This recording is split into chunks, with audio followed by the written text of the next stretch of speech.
It's time for fun, learning, commentary, laughs, and more, care of the most diverse group in the genealogy and family history world.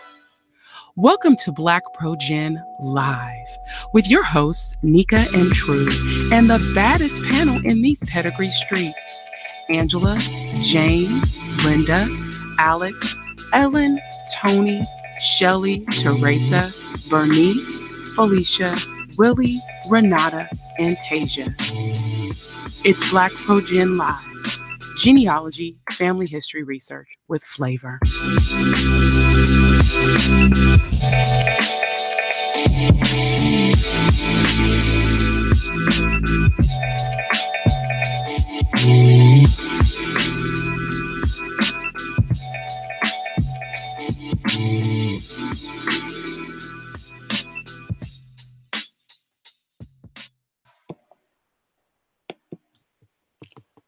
Hello. Welcome everyone to BlackProGen Live. It's Tuesday and we are here with our 81st episode, extra, and we are so glad you have joined us tonight. My name is True Lewis and I'm going to be your co-host for the evening. And my girl and your host, Nika Smith, is about to come on the mic. She's going to play some bills for a minute, and then we're going to come back and get into our content. So welcome.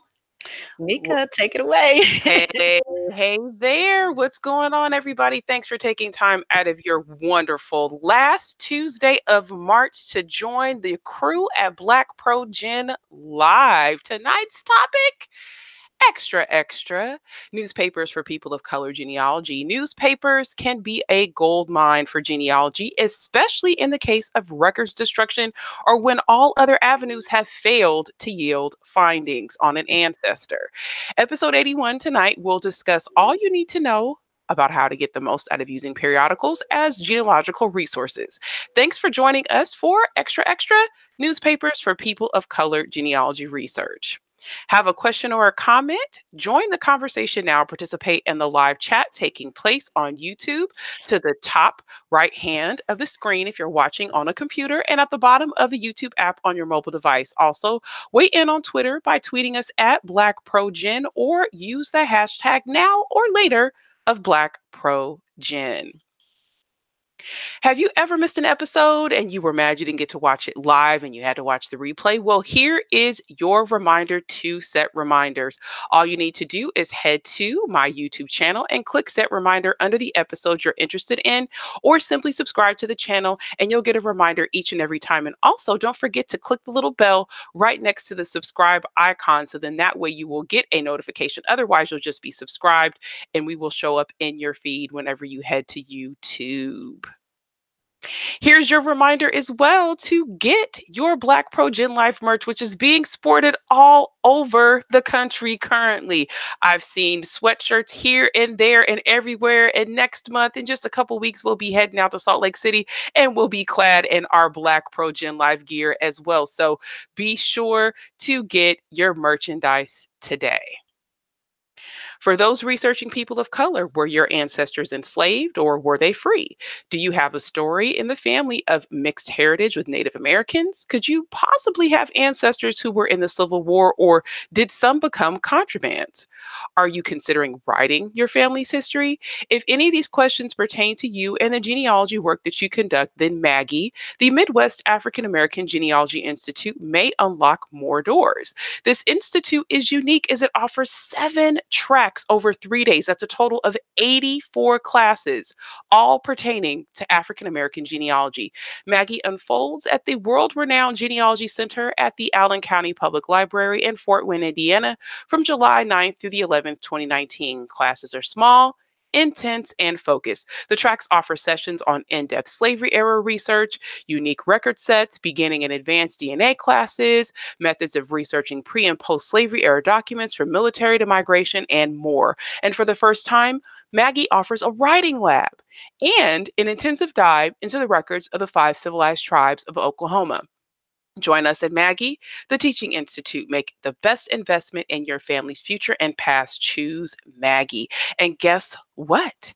We've also got an announcement just for the BlackProGen Live crew. Here's some big news being released for the first time to the public right here on BlackProGen Live. The Restore the Ancestors Project is a community effort to index records of interest for African American genealogy with a special focus on burned counties in the former slaveholding Southeast states. Please join us in making records available for African American ancestors for free and searchable by indexing. The first set of records are early Colleton County, South Carolina marriage records. Make a commitment to index one batch or more of 10. Project coordinators are Angela Walton Raji, who's a BlackProGen Live panelist, along with Tony Carrier, who's also a BlackProGen Live panelist, Angela Thevnet, Robin Renee Foster, William Durant, and Candace Turpin. Organizational sponsors are the Center for Family History at the International African American Museum, BlackProGen Live, and Family Search. We will cherish your contributions. Register today at the link in the chat and begin indexing records beginning next Wednesday, April 3rd. Now, here's the thing. This project is not just specific to South Carolina. It's going to be more than just that. We'll actually get the opportunity to select the record sets we want to index that we're interested in versus just picking one just because it sounds nice, which is still fine as well. But this is specific for African American researchers. So let's get it, people. Let's get it. All right. Let's come off of mute. Good evening, everybody. How are we, panelists? Bernice Alexander Bennett checking in from Maryland. Hello, everyone. All right. James over there in Maryland as well. How are you? Hey, I'm here. And you know what? Unlike what everyone thinks, there has been no collusion between me and Russia. Look, just like I didn't beat myself up and cause a hate crime on myself too. Right. All right, Theresa checking in from New York. Hey, uptown near the Boogie Down now. Extra. You saw it early this morning, representing. Yes, she's got her admixture DNA I've been so excited. I was so excited. I had to post it in all the groups this morning. So y'all see the picture. Holler at your girl Valerie. This is great. I love it. So yes, I'm Valerie, doing a shameless plug for her. Thanks, yes, Anita. Valerie is also, if you recall from some episodes ago, Valerie is also the person that put together the T-shirts of the famous people of color couples, where it's got like, Barack and Michelle, Denzel and Pauletta, and then you can customize the bottom couples. So me and True have those, and then Theresa reached out to Valerie for this custom admixture shirt for her. So she's been getting a lot of business from the genealogy area, which I have no problem with. I'm all for that. She's one of my photography buddies based there in Oklahoma City, Oklahoma. So and as a FYI, in the next couple of hours, you're going to see a photo up on her website. So have no fear, reach out to her. It's awesome. I love it. Absolutely. And last but not least, hey, Fort Knox, what's going on? Girl, busy. I was at Hampton all week trying to do the final preparations for our 2019 family reunion, and I'm still tired, but I had a good time, and yeah, we're down to the wire. Ooh, I don't even want to talk. Who is going to a family reunion this year on the panel? I have two. The Iries are going to be in the Poconos, and then the Mileses will be in Hampton. Oh, allegedly, there's an alleged attending a family reunion for Jane. Yeah, ours is going to be in hot Las Vegas in July. My family, they want to do this. So we're going to be there. So. Girl, I'm stressed. I'm stressing too, because I'm thinking about how hot it's gonna be and the people complaining, and I'm gonna be like, but y'all decided y'all wanted to do this. So nonetheless, speaking of getting the news out, right, we're talking about people of color newspapers tonight. This is I feel like we always say that things are underutilized resources. I feel like we're constantly saying that. But newspapers in particular, I just feel like folks kind of use that as like a I don't know, it's like an afterthought in some ways. You know, to me, gosh, it's the voice, right? Like I spoke about this to a friend of mine earlier. Right now, when we want to go back to the historical record, right? If you want to go back and say, okay, way back when the Mueller investigation was started, XYZ was said. You typically are not going to go back through your phone and look at voice memos. You're not going to look at your notes app. You're not going to pull up Evernote. What's the first thing you're going to do when you're going to try to, especially if you're talking to someone online about something or you want to prove a point? You're going to Google whatever it is to see what the news organization said about said thing, right? Our history is charted through publications and through the media.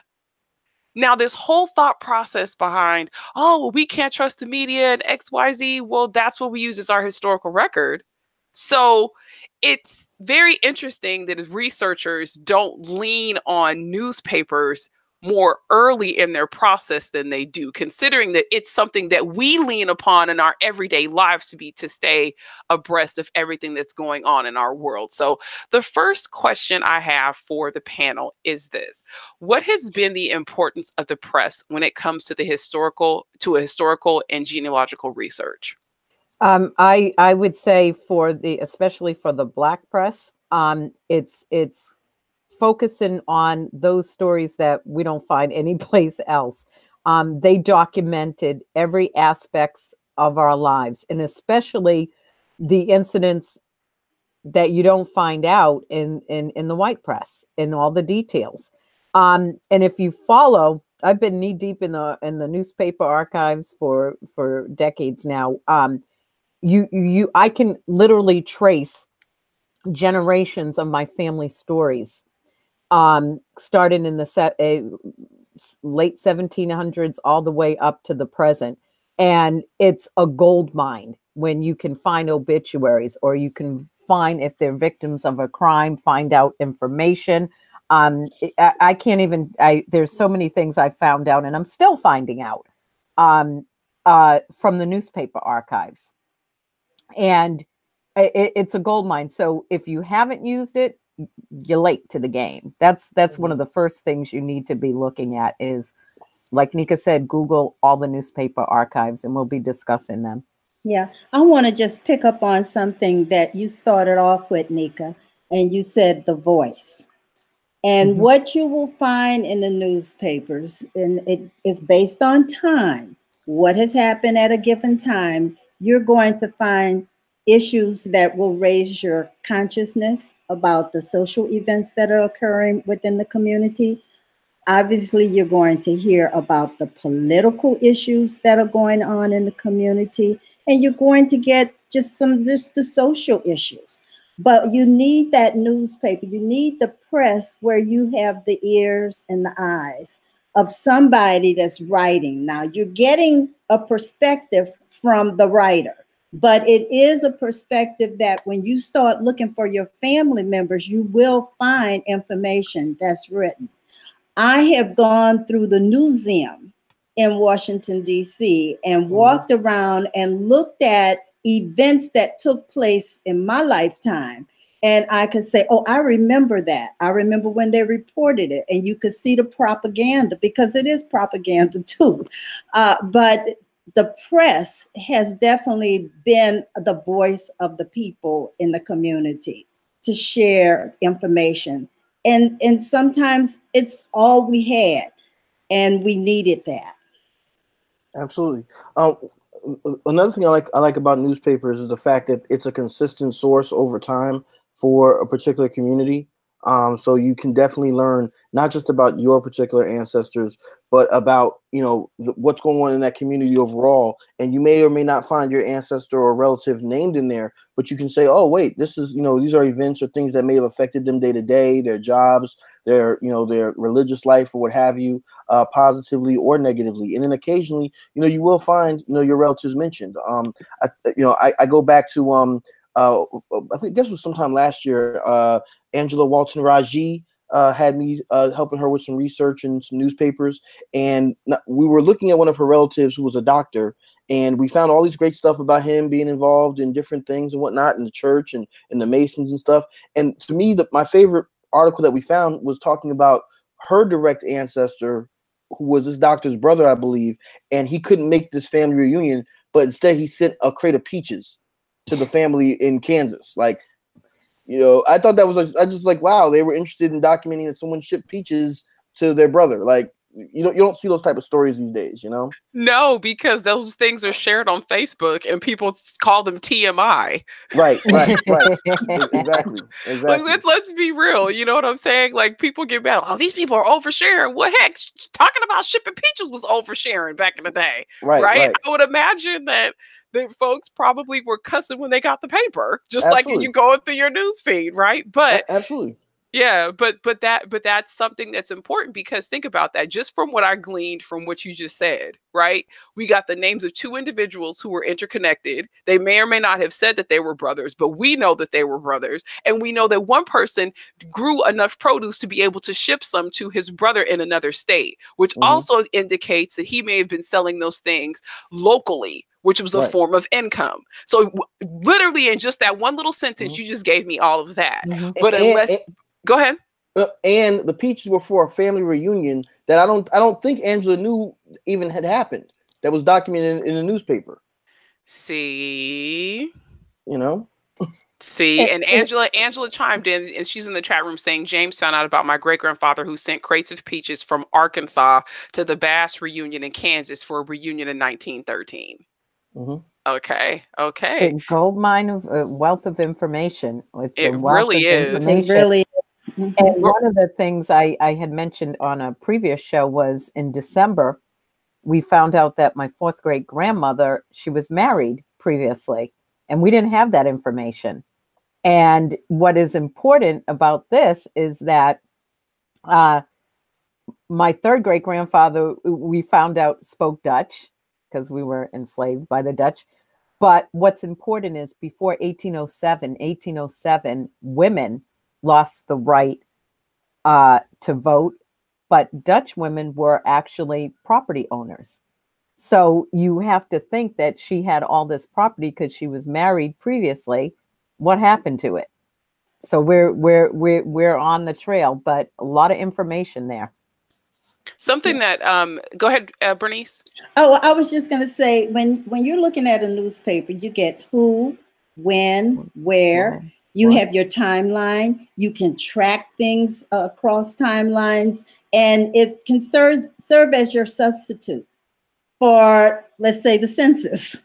It fills in the in-between years of that 10-year span that you're wondering, well, what was going on with my ancestor? It also gives you the story about your community, which is extremely helpful when you're trying to put together this story about what did my ancestors do? What was going on in their lives? The newspaper is definitely a source for you to gather that information, because you have people giving first-person experience about what's happening. And so that's why that newspaper is a resource that everyone should actually put on their agenda and their research plan. If they're going to do a research plan, don't forget the newspaper, because it is there to provide you with valuable information. I agree. And one of the things here, I'll bring in some of my journalism training into the conversation, because I went to school to learn to be a journalist. The lead of every article should have the who, what, when, where, how, and why.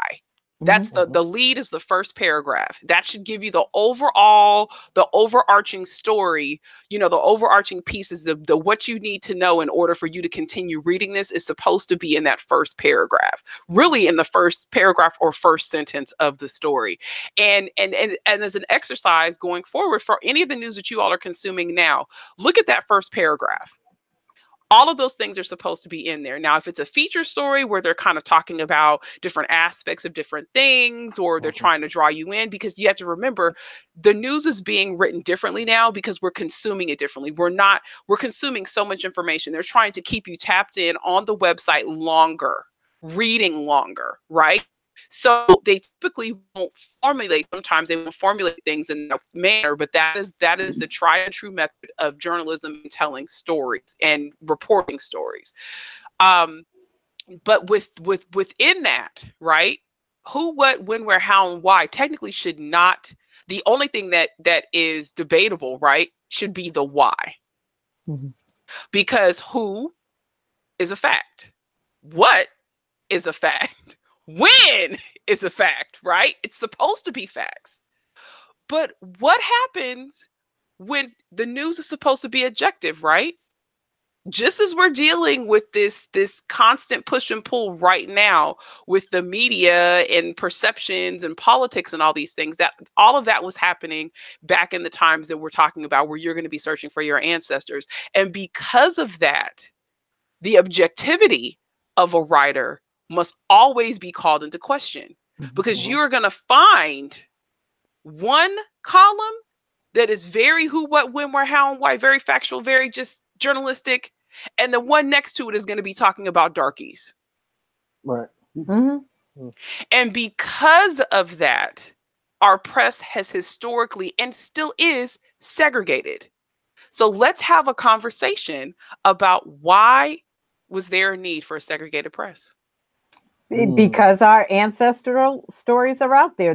We've had the voice. When I think back in talking about the juxtaposition, I'm right now preparing a blog post regarding this Frederick Douglass renaming ceremony at Rutgers, and here I am looking at the in New Jersey, while the same time that the white press is talking about and gloating over the glory of the American Colonization Society, you got my ancestors saying, "Oh hell no, this is our country. We were born here, and this is you hear the voice over and over again, and they are saying, we're born and raised. We don't need to be sent off to Africa, Trinidad, or anybody else. This is our country." And at the same time, you know, the early abolitionist newspapers, they were our voice, and they were speaking truth to power in ways that you didn't find anyplace else. And today it's still the same thing. So if you want to know, you need to either go on Black Twitter, go on the Black newspapers, and hear the voice, because it's two different languages speaking at the same time. Yeah. And we have to be cognizant of the fact that we have always made our voices known. Even when we couldn't read or write, we were making our voices known anyway. How? So we need to always remember that our stories out there, we just have to dig deep for them. Absolutely. I agree. And I think, I'm sorry. Oh, absolutely. And I think that the other aspect of it is, you know, different communities have different needs and different wants, whether it be for news and information, and as well as for entertainment, you know, religious purposes, or what have you. You know, I read the Christian Recorder newspaper fairly frequently, and you know, the older issues, not necessarily the current ones per se, but when you go back and look at what were the concerns of Black people at different points in time, what you'll find is, you know, they're very real things, you know, not just pie in the sky. I mean, when you go, particularly when you look at the years following the Civil War into Reconstruction, you know, you look at those advertisements that say, you know, my name was James Morgan, I was owned by Mr. Jackson in this part of Florida, and I was sold away to Tennessee. And you see these type of things of people trying to find family connections. You see people looking for work or looking for employees. You see all these different things that aren't necessarily concerns of, you know, the broader community. And so, you know, people of color have had to create our own media outlets to be able to communicate ideas, to be able to debate the issues of the day as well. These are things that, you know, I think you'd expect from any community. It just so happens that when you have an oppressed community, there's an even bigger need to tell the story from that perspective. Right. And, you know, I'm just really piggybacking on what you and Theresa said. Number one, you're looking at a balanced way of reporting what's happening in the Black community. You're looking at truth. You're looking at totally different perspectives. One perspective coming out of the white newspaper back in the day may have said something totally different than when you saw the same story written in the Black press. And so we look at the Black press and say, first of all, you see advocates for change, advocates to present what's going on, what's truly going on in the community, and the impact of what's happening in the community based public policy or what have you. But this is why you had the Black press, and you still need the Black press to this day.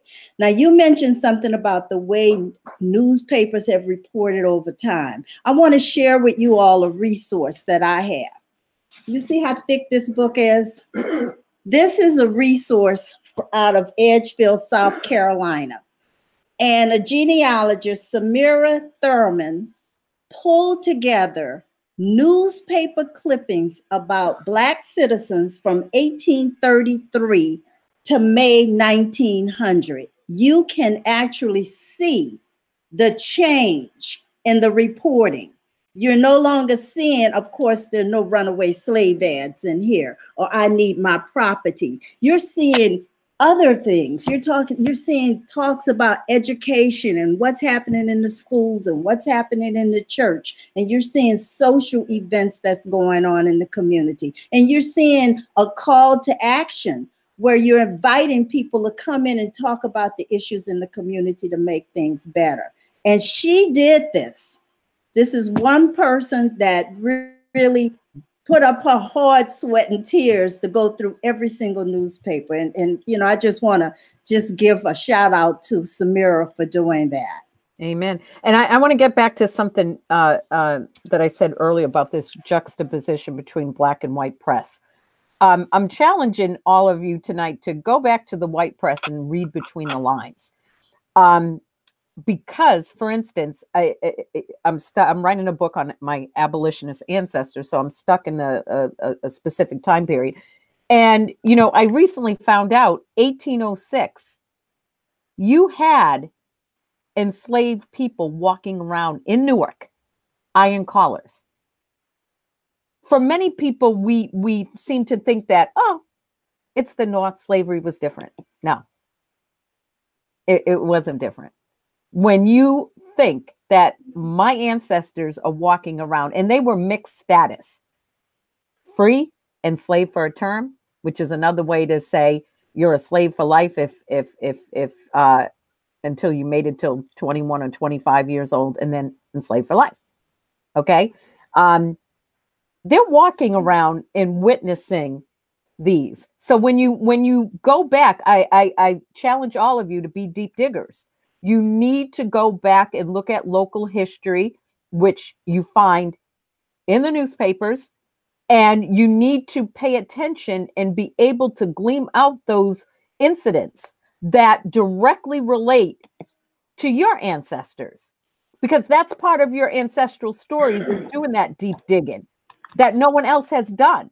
So when people say, oh, I can't find out information on my family, you need to deep dig. You need to look at the local context, which you are going to be finding the extra, super extra in the newspaper archives. So just remember that while we are digging deep through the Black press, we must dig deep and through the white press as well. Well, I think to me, that's a matter of doing due diligence. Right.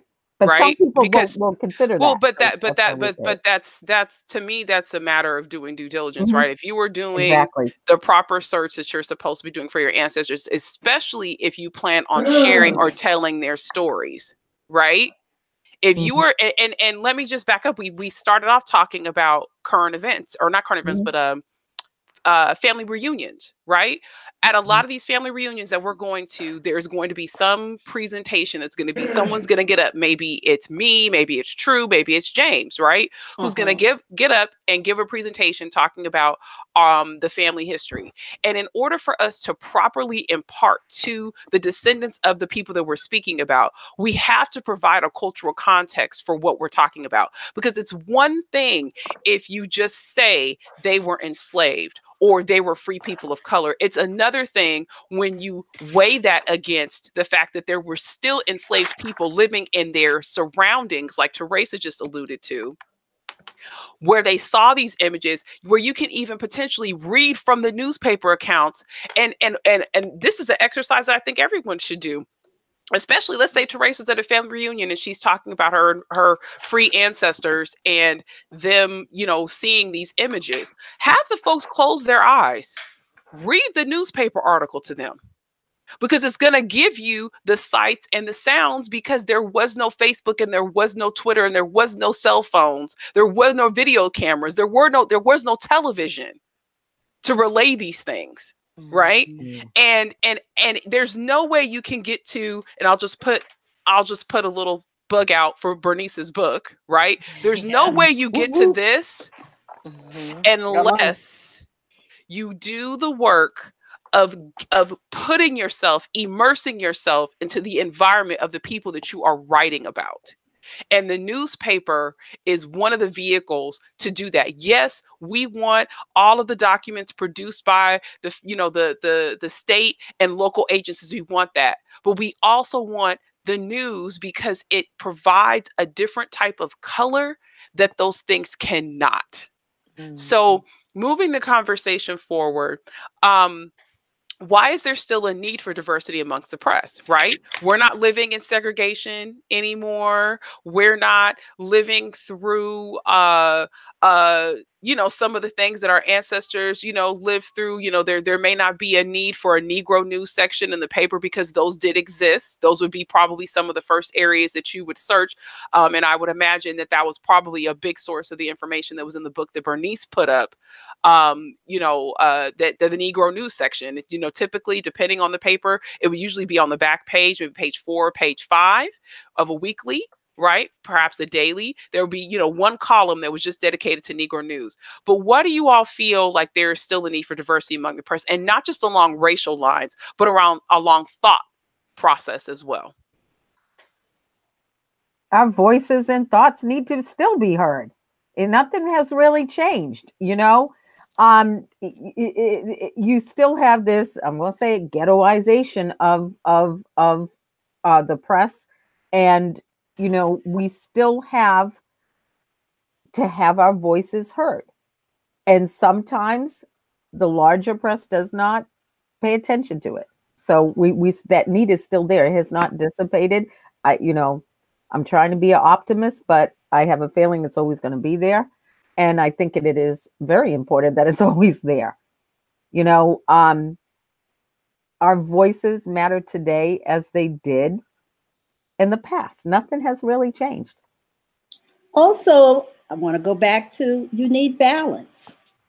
You need to be able to see event A and what one press describes and what event A is described in another. I mean, it's interpretation. It could be the exact same story, but it's going to be presented from a different perspective. And and you want objectivity. I mean, you really want objectivity, but remember, each of the writers are coming from a perspective, and they're putting a piece of self. Although you're saying they should be presenting facts, they still can interpret the facts differently. Absolutely. And I think that the other aspect is that culture is really the immune system of a people. And so when you look at the black media outlets, what you'll find is that they're informed by our culture. So you have a different understanding. For an example, there are some media outlets that would have you to believe that Chadwick Boseman and Black Panther, that was the first time we ever had a black superhero on film on the big screen. And we know that that's not true, that there have been other, black superheroes on the big screen.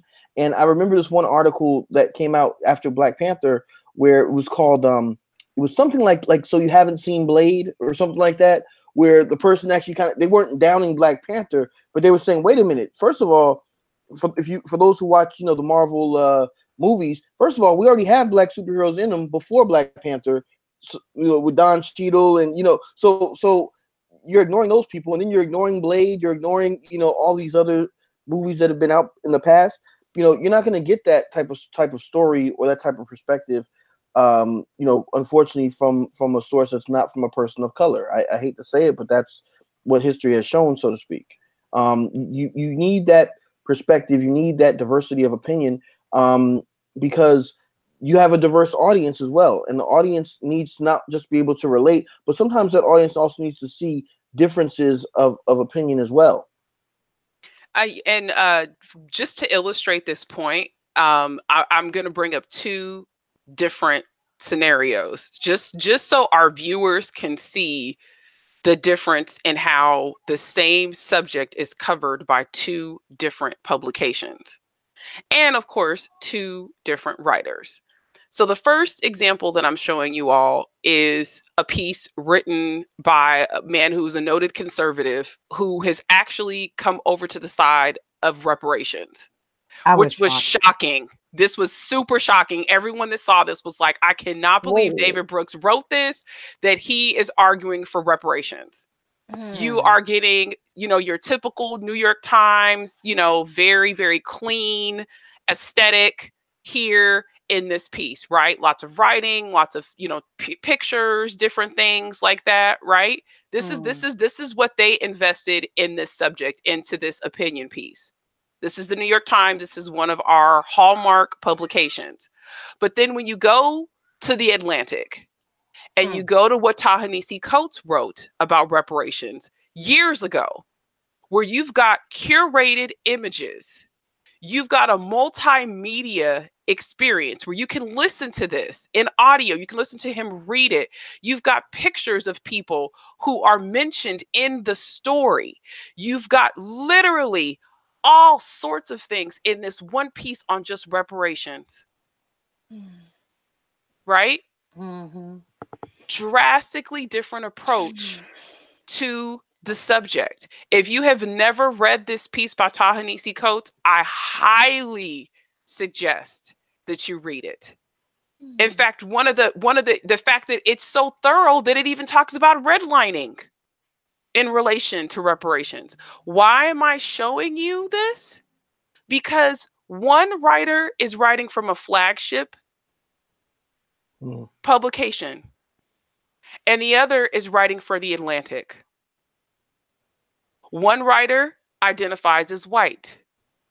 The other identifies as black. So just as you weigh the publications and you weigh the voice, you also have to weigh who wrote it. What I mean by that is, it may be that you do some research into the publishers of some of the papers that your ancestors are mentioned in. What are they saying years later about this topic or that topic? Right. Were they noted people who were against integration or anything of races? Did they have people within their own families that, that did certain things that they did or did not agree with? That may color how certain crimes or certain things are discussed. But I just wanted you all to see this real life example where you can literally just see, right? New York Times has way more money than the Atlantic does, but you can see what was important to the writer and what they pushed for. So what types of things can you find, and not just newspapers, right? We've got to kind of open this up to periodicals, right? Because, newspapers were the organ of choice for our ancestors, right? But then as time moved on, people maybe mentioned in newspapers. The Jet Archive on Google, I love that. I can spend hours on the Jet Archive. If you did not know that Jet and Ebony, all the old issues are digitized and are on Google Books, go ahead and head over there. If you had a family member that was mentioned in Jet, because that's one of those oral history stories that gets passed down through a lot of families, is, you know, my mama was in Jet magazine, or, you know, my grandmother was in Jet magazine, or my grandmother was in Ebony. Head over to the Google archives and look through that. What are the kinds of things we can find in periodicals? We talked about the shipping of the peaches. We talked about I don't know, Bernice, what did you find in that book that was relevant to your ancestors? First of all, I found a story that was written about my great uncles. And I was actually looking for my ancestor, Peter Clark's name in the paper, and his name was in the paper in 1883. And they described him as the disreputable Peter Clark. I got a time period. I saw exactly what time it was. It confirmed to me that he was married to a young blood because he was called brother-in-law in the newspaper.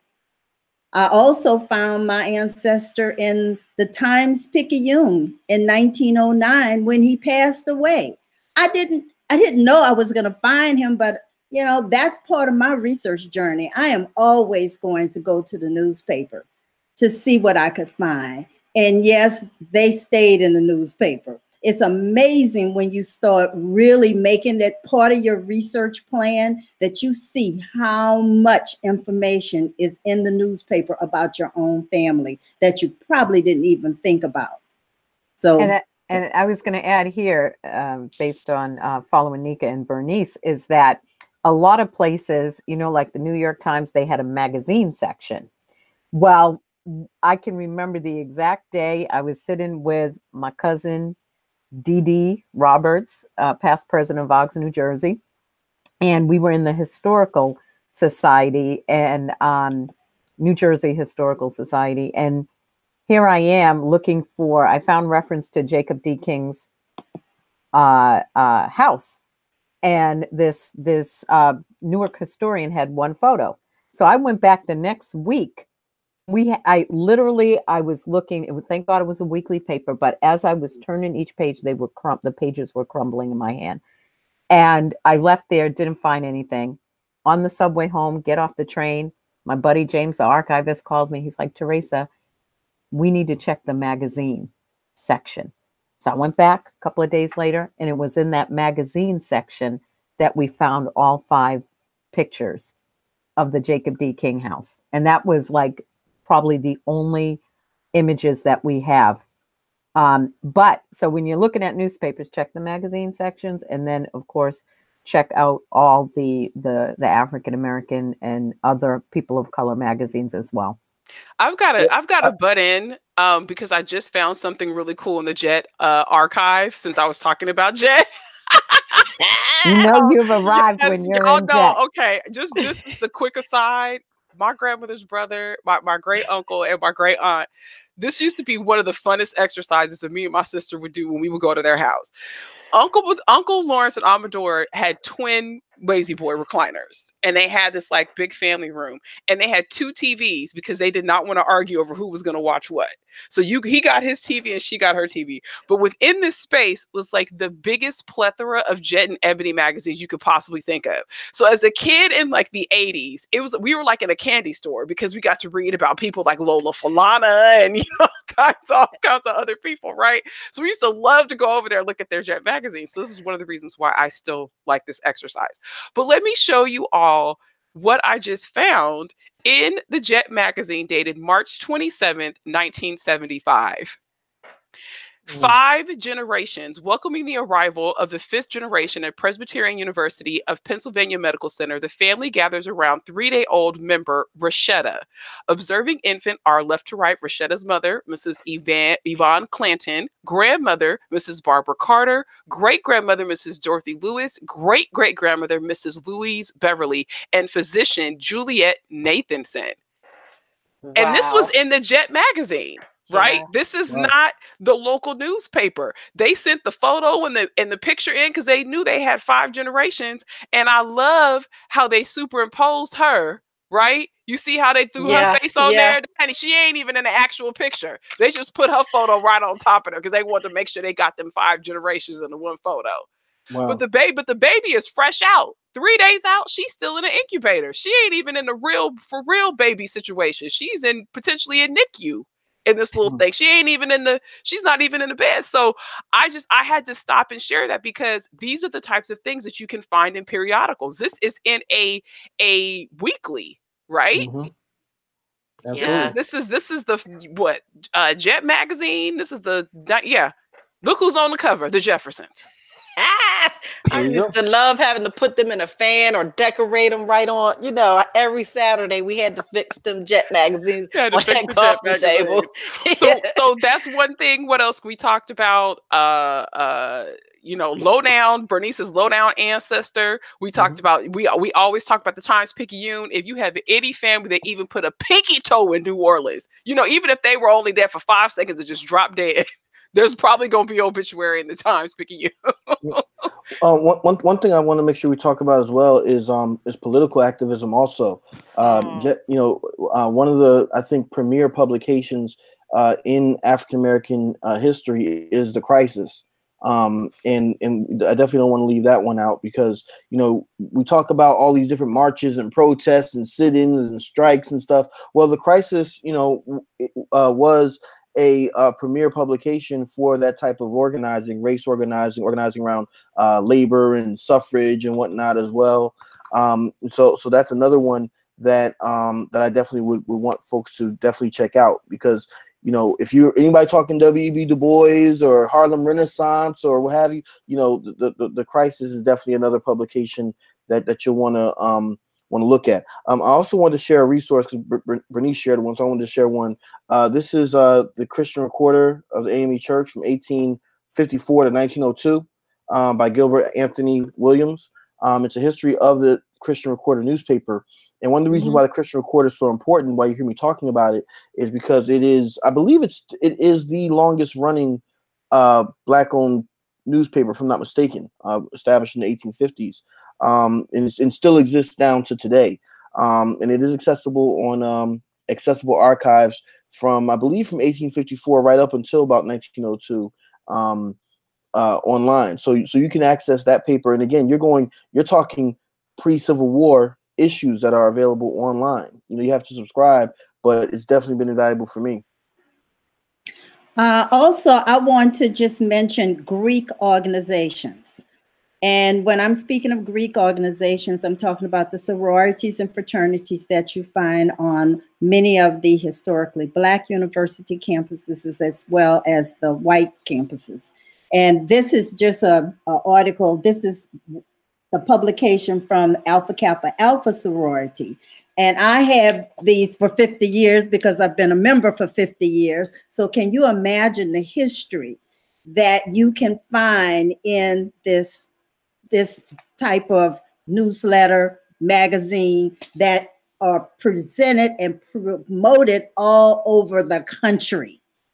Wonderful stories about the accomplishments of the members. And it's very timely because you will find what's happening politically. You'll find what happened during the Obama administration. If Mrs. Michelle Obama came around, you would find something written in these magazines. So don't forget to, look at these periodicals, even if it means going to the Moreland Spingard library at Howard University to access some of this information. It is available. Not to mention going to the historically Black universities and looking on the shelf in the libraries to find these periodicals. Something else I want to also remind people of is that a yearbook is a periodical. Yes. Jet magazine was weekly, Ebony was monthly, a yearbook was yearly, hence the term yearbook. Right. So I had feature articles written, all sorts of things like that. So don't forget about yearbooks. Other things, I've found everything from, so-and-so came to town to visit, to, I've talked about this before, where there was a reporter stationed in these little one-horse towns who would report back to national papers like the Chicago Defender or the Baltimore Afro-American and would say, oh, we're having a revival here. Remember, we talked about Renata falling out, or Renata marrying James, and that being mentioned in the national reporting in these things. So you can find a large number of things. Karen Galloway talks about Washington Informer. Yes, that is still being published. Denise Rolark Barnes, her father started it. That is still being published right there. James? Nika, you know what? I'm a little disappointed in you just now because you skipped something. We jumped from newspapers and Bernice mentioned the fraternal, papers and whatnot, and then you skipped to yearbooks. What about student newspapers? Yes, absolutely. Particularly from HBCUs. I would think you would that you'd have made that connection. But yeah. No, that's true. But not every school has the resources to digitize theirs. So some of this would require a manual search. And the other thing is you have to remember some schools, once they eliminated their journalism programs, they basically destroyed all of the archives of those potential papers. So which is terrible. Which is horrible, which is terrible. But there are some schools, and colleges that are digitizing their old archives, or they do have the stuff available online. So I would say just on a case-by-case basis, check that as well. Yeah. I seem to remember us having an episode of BlackProGen with Dr. Lopez Matthews from Howard University, where he talked about how Howard had digitized all these old student newspapers and stuff. And I think that for our viewing audience, if you missed that episode, you should go back and check it out. And I would also add for those of us actually across the country, a gold mine is the Fulton History website, because we're getting the resources. You're I'm jumping the gun. You jumped on top of the gun. She blocked the bullet for all of us. Okay, all right. Okay, now that Theresa has introduced this topic, and she wants to talk about Fulton History, which this man runs. Literally, it's like he's in a box. This is how whenever I go to the site, I feel like I'm in a box like this. And the man is in his living room and he's programming the entire site, and it's got millions and millions of pages, and he battles bots and people trying to take over, and he still keeps the website up. Every time, can you Theresa, can you tell me that I'm wrong? Because every time they do a story on him, it looks like he's in a box this big.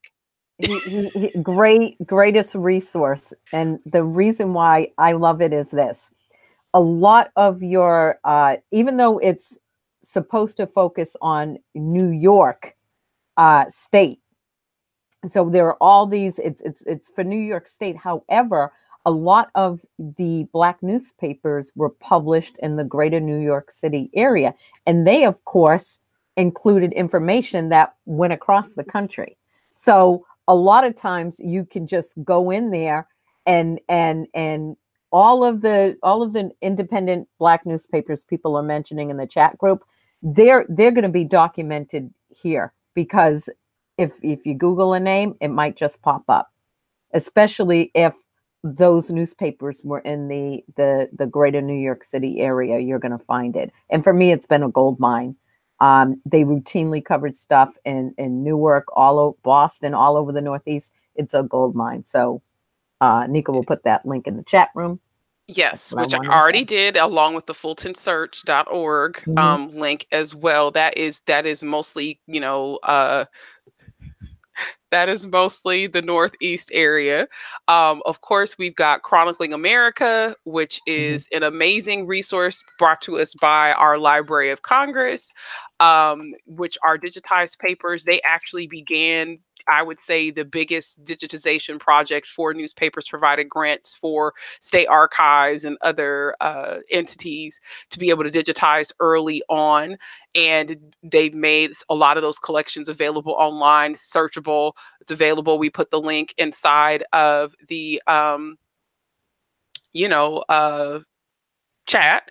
Newspapers.com. I feel like too many people do not use this. And I feel like it's so funny, because with newspapers, I feel like they sneak in collections that you don't know that they snuck in. And then all of a sudden you're just like, one day you're just looking around like, wait a minute, when did they digitize the Oak Grove Gazette?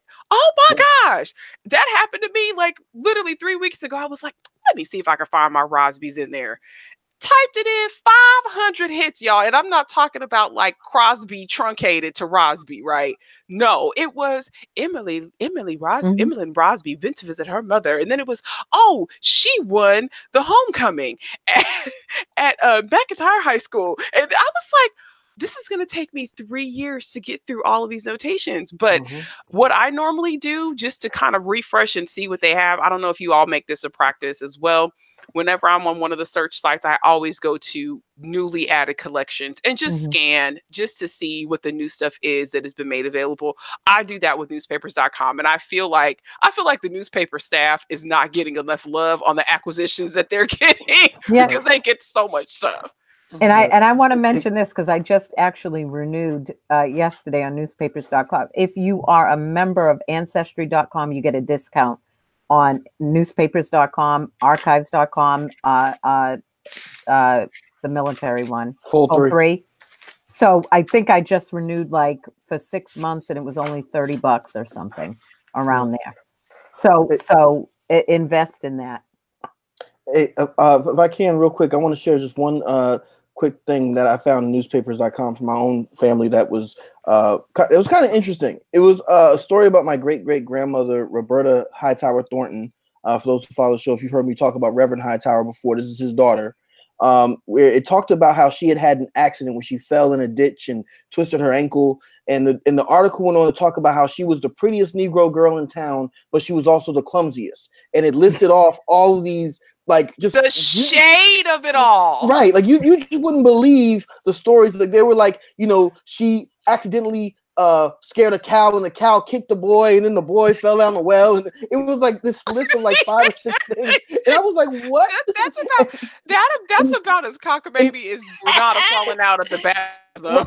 Right. But here's the thing. And I don't want to laugh about it, but I kind of had to because Grandma Roberta, she actually died by accidentally setting herself on fire. She set her house on fire and set half the Black community of Dothan, Alabama on fire. That's how she died. So when I read this story from when she was a teenager, I was like, oh my God, this might be true. She might have just been clumsy as all get out, you know? But that was, and it might have been genetic, but I mean, that's the thing. A lot of times, especially, well, it's sensationalistic, right? Like sensationalized stories, right?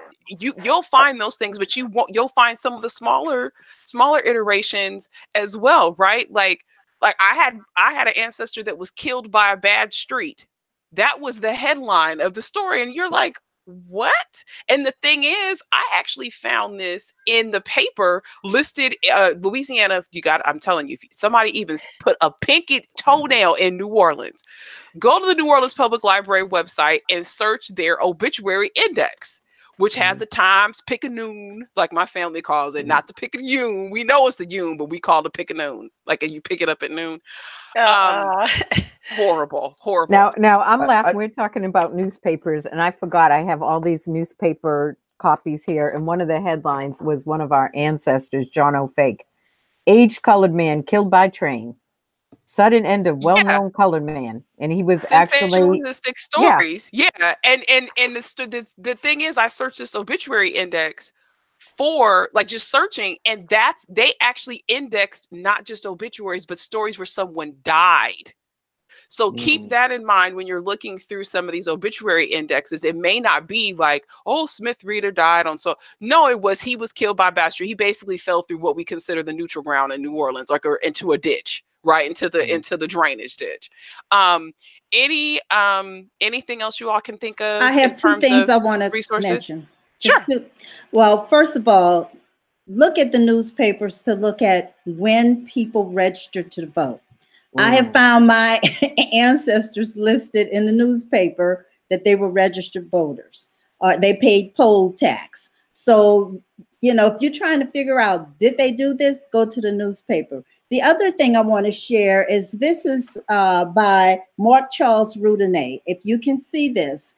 And he has put together this compilation of information about the New Orleans Tribune, an introduction to America's first Black daily newspaper. Now, what's important about this is that Mark has a Facebook page, And he is posting newspaper articles every day. And you would read them and think that it's today, but it's not. It's back in the, late 1860, 1865. But the important thing is to know that this is a resource and he's constantly posting, but a lot of this information is also available on Chronicling America. And I'm just going to share another tidbit because, like I said, I literally have, this has come from New York Times, this January 20th, 1871. Reverend Dr. Thompson of the Plain Street Colored Presbyterian Church in Newark, being about to remove to Louisiana to accept a college professorship. His congregation and friends met at the church on Wednesday evening to tender him a testimonial of their high esteem. Addresses were made by Dr. Highland Garnett of New York, Reverend Amos Freeman of Brooklyn, and others. After the exercises at the church, a grand request was served, and some members of the congregation presented their pastor with a purse containing $75. I say that because I'm getting ready to drop a blog post this week. Reverend Charles Thompson, he was sent to Oberlin, one of the first Black graduates, our ancestor, at the behest of Reverend Simeon Jocelyn, one of the original lawyers in the Amistad case. Reverend Thompson was the minister for 11 years. After he actually, speaking of voting, which reminds me of what Bernice said, he was one of 3 people of color to file a lawsuit against the state of New Jersey for the right to vote. And after the Civil War, he went south during Reconstruction, and he was among the first professors at several, give him shout out James, HBCUs. Okay, this is history. And this is why I'm going to write my ancestors back in, because people will talk about Frederick Douglass in Newark. They don't know about my ancestor. Well, I think you raise an important point, though, because we talk about this all the time. Community research is key when it comes to doing genealogy research. That's just, to me, you just can't do it efficiently and appropriately unless you look at all the names, all the people who are mentioned within an article, right?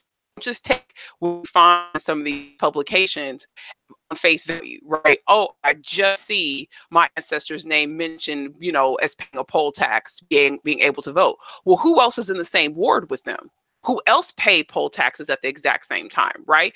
That requires a next level of analysis. Something else, especially in Louisiana, you see the list of jurors or petite jurors that were selected to be on a jury, post, during Reconstruction and well after, where you see the long list of folks. Those were literate men. Those were people who were Black men, white men. I mean, during Reconstruction, that was what happened. And so you'll find the names of your ancestors within those lists. Also, other resources, books like there's a book on the Chicago Defender that talks about the history of that. We also have Hattie Trust, JSTOR. Don't forget about we talked about periodicals, things that academies or associations put out, right? Miss Bernice talked about it from the vantage point of historically Black colleges and universities in terms of national Panhellenic organizations. But if someone was in an honor society or was in some sort of association or affiliation, right? You can go back to our fraternal and benevolent societies episode that we had. You can also colleges and universities will, they'll put together outside of the yearbook lists of alumni. Right. I verified that 3 of my grandmother's brothers went to Tuskegee because they were listed in the alumni directory for Tuskegee that someone had. That is a periodical because that comes out periodically, right? So we've got to also just kind of shift our thinking as to, it's not so much just newspapers, it's periodical pieces of things that are published, that are put together, that we need to consider as well. Anything else before we move into your comments? Can I just say, True, please? I just wanted to ask, what, like, my article that I submitted to a historical journal be counted as a periodical? 'Cause Absolutely. that comes out once a month. So I put Absolutely. my family's history in a whole nother state that we don't have anything to do, that I got that published in there. So Yes. Yes. And I was going to add, check your local libraries because they have databases for journals and periodicals. And also, someone asked about JSTOR. Most libraries would have that as well. And a lot of times they also have historic newspaper archives that you can also access as well. And don't discount smaller locations having access to newspapers. The most times a local library, whether it's run by the county or it's run by the city, will have a newspaper archive for the local paper, whether it's just on microfilm. Some of them actually have, like you think about Pine Bluff, Arkansas, they actually have a searchable database of obituaries that were published in the Pine Bluff commercial that you can actually write to them and get copies of the obituaries at home, or you can search the microfilm going there on site. So don't forget about that as well, James. And then I'm going to say one last thing. And you know, True brings up something that I want to make sure people recognize also is don't forget the importance of periodicals and whatnot that you yourself are contributing to now with your research, whether it be through your local genealogy society or what have you, or even looking at other genealogy societies that have had newsletters and whatnot. Because sometimes I think some of us we don't value the things that we produce. We're so busy looking for something else that we don't keep track of things that we've written and published, and I think that's something that you definitely want to make sure that you're documenting where you're submitting your material as well for those who may follow you one day in your family or have a similar subject matter interest as you. Okay, last thing, vertical files in historic societies also have newspaper articles, and I found many. So if you go to the historical societies or local library collections, make sure again to look at the vertical files. Right. I have one more thing too. This whole series, Images of America. Start looking for images of America in various communities where African Americans are writing these stories. This is one from Tangipahoa and St. Helena Parish by Dr. Antoinette Harrell. There's one in Algiers, Louisiana that just came out. There's one in Covington, Louisiana. So this is something that you all need to look for because these books are out there. I went to Costco and saw books like this. I was just about to say, you can, especially if you're doing a research trip, which you should, if you head to a bookstore in that general vicinity, you walk in, that's one of the first things you will see, at least the ones I've gone to, is when you start walking through that kind of center aisle area, they'll have the new releases, and then they will almost always have that kind of shelving that has the local history, those particular books. Because when she literally had a corner of it in the corner of the screen, I knew exactly what she was pulling up because they look exactly the same every single place that they're published. The front cover of it may be different, but the actual image that you see, the logo, that red around the type, all of it, the sepia image, all of that is exactly the same every single place those books were produced. Louisville has one, and I think the first one I ever saw was the Atlanta one. So yes, and Angela says those are Arcadia books. Arcadia Books puts those out. So all right, well, we're going to move into viewer comments before we go into Ask Mariah for the evening. All right, Karen Harper Royal says, my ancestor is alleged to have committed a crime. It was mentioned in his death certificate. I figured I'd find in the newspaper. I did, all the way in Shreveport. He was from New Orleans. This brings up a very important point. Don't just limit your search to the local area that your ancestors lived in. Look statewide, particularly also consider looking nationally. Because if it was a large story, your ancestor, especially if it was salacious, if that Negro or that darky got out of order, stepped out of the box too much, right? They're going to want to report to the rest of the world that they handled and they take care of their Black folks where they live. So that's something to consider. Something else is, remember you all, The Associated Press, Reuters, they are wire services, meaning that, and I got to come off of video mute so I can explain this process. Should have said this earlier in the episode. Associated Press and Reuters. UPI was another one. Those are wire services. What are wire services? Now, the way that they're utilized is newspapers pay a fee to grab stories from the Associated Press and Reuters. Those are stories of national interest that are going to be above the fold, right? Think of a newspaper above the fold. Anything that's above the fold is super important. Below first page is important, but it's not as important as what's above the fold, okay? Those news wire services, they're going to bring in those national stories so that those folks at those local papers do not have to regurgitate them and write them themselves. That's a service that they pay for now, that they've been paying for more than 100 years. You will see, when you see stories repeated multiple times, especially if there are stories of national interest, it's because of wire services. It's because of the AP, UPI, things that preceded those things. So that's something to keep in mind when you're looking through things. And here's the thing.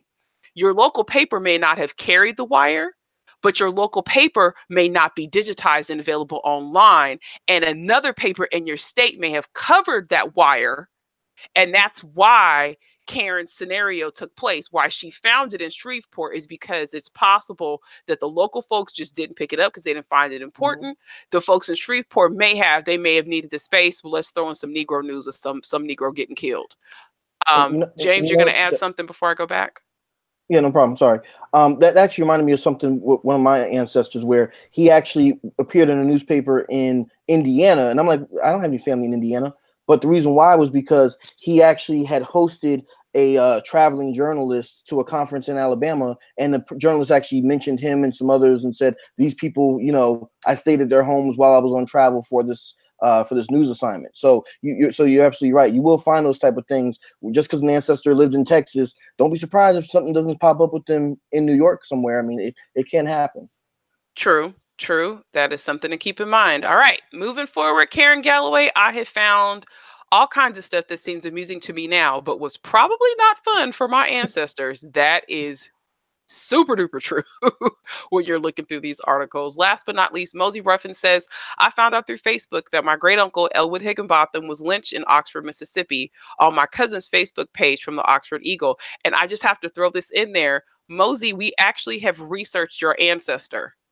In fact, he's on our list of people that we researched for episode 83 of BlackProGen Live, which is going to air on April 23rd of this month. He's one of our cases for the stories from the Memorial for National Peace and Justice. We looked into your family history. You probably have no idea that we did that, but we know about your family already. So I just wanted to make sure that you knew that we knew. And if you are interested in getting information off of what we've already gathered on your ancestor, be sure to just come on, let us know in the chat room, and we will share everything that we have gotten so far. Just wanted to make sure that I put that out there for you, Mosey. All right. Now we're moving into your favorite part of BlackProGen Live, Ask Mariah. This is where you, the viewer, submit your questions, queries, conundrums, and more to the panel, and we weigh in live with research help specifically geared toward you. Panelists never see the queries beforehand, so you get a chance to see us work together live to help our Genia buds get past their brick walls. Tonight's query is from our own James Alexander. I'm kidding. James. Let me see. James Ruffin. That sounds so calling. James Ruffin Morgan III. Like it sounds like you're sitting on a throne. It's better than the real one. And wasn't he from Alabama? I hate my middle name so much. Well, hey, it's been passed down for 3 generations, so what can you do at this point? Yeah, you're All right. right, so James submitted, I recently located a newspaper article that shows 2 of my 4 times great-grandfathers, Henry McBride and Frank Ross, serving respectively as an inspector and a challenger in Pike County, Alabama during the 1874 election. How can I use this document to find out more information about them? There is a white man named Robert Ross who I think could be a potential slaveholder, who also served with them. So, yes, the questions in the chat room are already coming. Like, what is a challenger? What's a challenger? So we've got 2 roles, right? We've got Henry and Frank serving as inspector and challenger in Pike County, Alabama during the 1874 election. That election, child, was just a tough one all across the country. If you've never read about that election season, you need to read about that election season. How can I use this document to find out more about them? There's a white man, Robert Ross, who I think could be a potential slave owner who also served with them. Following up, you can trace himself back to both Frank Ross and Henry McBride via the census and other records such as death certificates, take in all the respective DNA tests. And James Ruffin Morgan III's hope is that learning about these 2 ancestors and their roles during Reconstruction will help us better understand how our family helped shape African American history in Southern Alabama. And I will just have you know that the chat room is opining about if Ruffin is really your middle name. And are you related to the Ruffins? No, I'm not actually a Ruffin. For the record, my middle name is Roy. I hate that, but that's a fact. I'm actually James Roy Morgan III. That's me. It's the first time I've ever said it, on That's camera. okay, James Roy. We love you, James. That's all right, Right. JR. We can call him JR. Well, James, I have a question right off the bat. Since we're talking about newspapers, how much information have you gained from the newspaper, or for that matter, have you even looked in the newspaper to find additional information? I have looked in the newspaper, and to be honest with you, finding this newspaper article was a big surprise to me, because I really didn't have much on these 2 individuals. It was kind of cool seeing them, together, because I knew they were from the same community.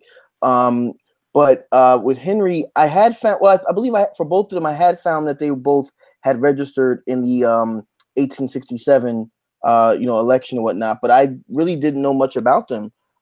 So when I found that, I said, whoa, this is kind of interesting.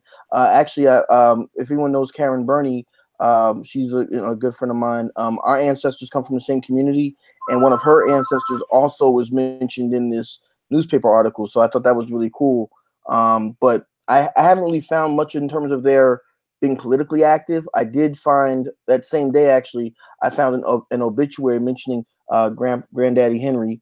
But in terms of the 1874 election itself, I didn't really find much else except, white people were really upset that blacks tried to be involved. Oh, yeah, because that election season, I can tell you right now, I have the earliest voter records in my family as a result of that 1874 election, because the election was contested in North Louisiana. And so as a function of them trying to verify who and who did not vote, they had to list out all the registered voters. And on there are my 3 times great-grandfather, 2 times great-grandfather, all of his brothers, several community members. So that 1874 election was just interesting. Now, here's something. I have some help for you, James. In terms of election rolls, whenever I have a question about what's going on in a particular state, I will go to their civil codes to find out what the heck is going on. So I went to the Alabama Secretary of State website and I went to the election laws area. I then did a search for challenger, just to see what we find. And that right under that it's under section 1146(28), polling place hours, duties of elections officers, challenger, deletion of absentee voter, applicants from voter list, and preservation order. If you click that and you search on challenger, it tells you what a challenger is. There we go. So I will put this in our chat so you can read that, so you can learn about the role. Thank you. Thank you very much. I think that serves that question or that answer for that. And let me go back and search for it so I can read to the audience. All right. When paper ballots are used, the inspectors shall select one of their number on the poll. So that basically means that Henry or whoever was the inspector, the opposite person was also selected as an inspector. So they both were inspectors based on the law now, but I would imagine it may probably have not changed, right? We have to account for that, but this is just based on law now.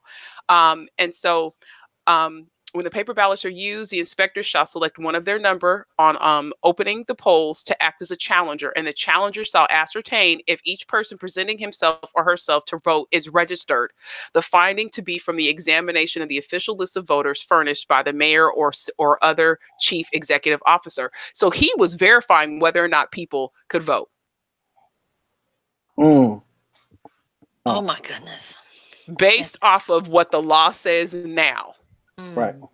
Right. So you may want to go back, look at civil code from around that time period, but I would imagine this has been on the books forever.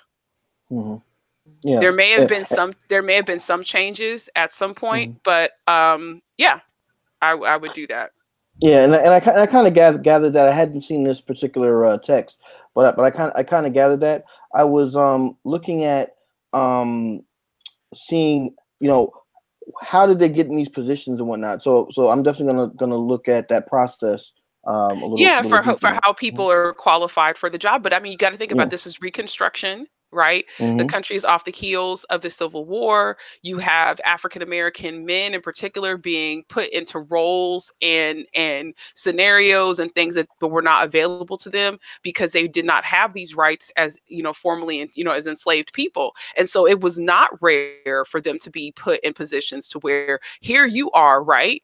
You've got two Black men who are inspectors. One of them is a challenger, who's the person that has to look at your license pretty much and say, that's you, you're on the registered list, you can go vote.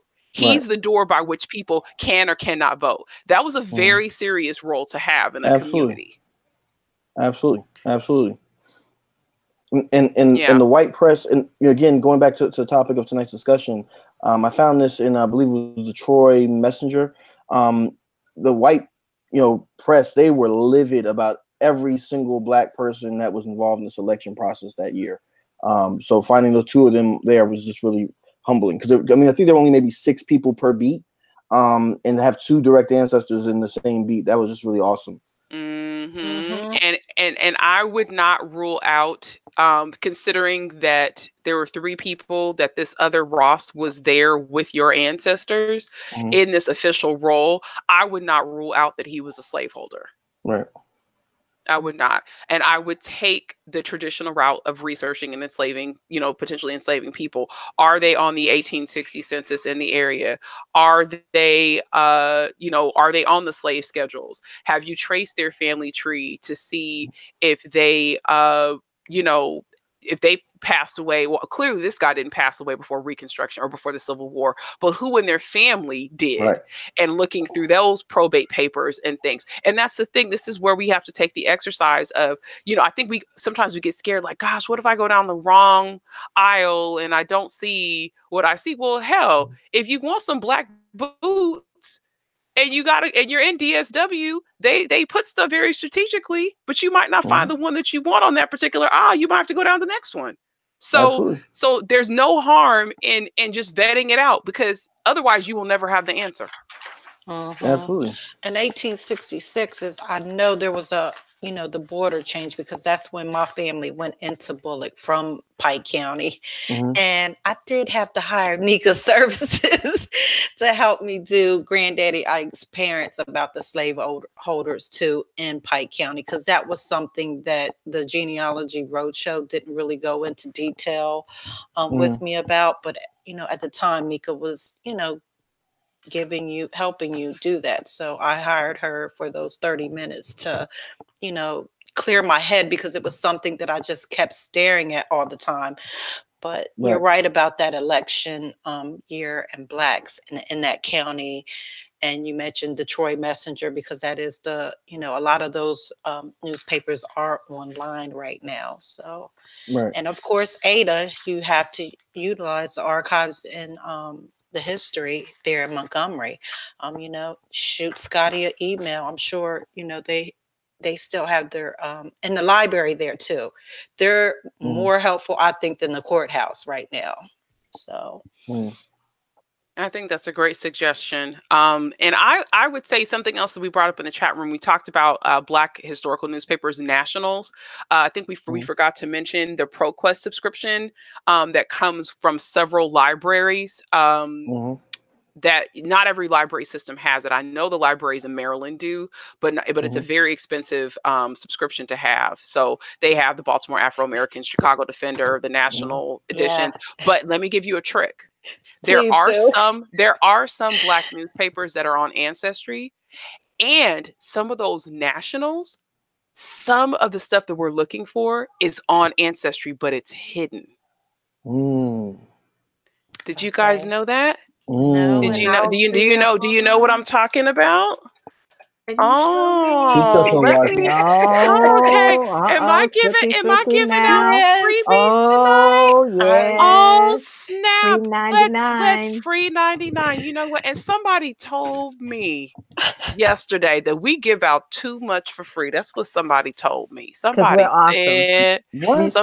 said we give out too much for free.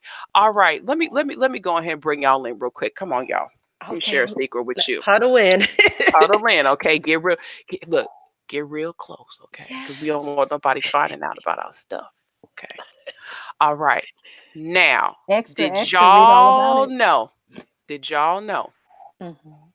that in the history? Now, when you first see this, right, you're like, ain't nothing in there for us. That's what you probably thought, right? Historical newspapers, birth, marriage, and death announcements, 1851 to 2003. You thought there ain't nothing in there for us, right? But see, this is why you need to scroll down to the sourcing. And what's that? The Christmas gifts are. That's where the Christmas gifts are. Okay. Chicago Defender is a national paper. It is a Black paper. Meaning, well, you're like, well, what kind of records are in here? Birth, marriage, obituary. Let's just put in. Hold on, we gonna do a search just so you could see what we talking about. So we gonna put in Chicago Defender, right? And this database is a little hokey, but if you put that in the newspaper title, 4,351 results. Okay, let's qualify it with Sewell, right? That's my family surname.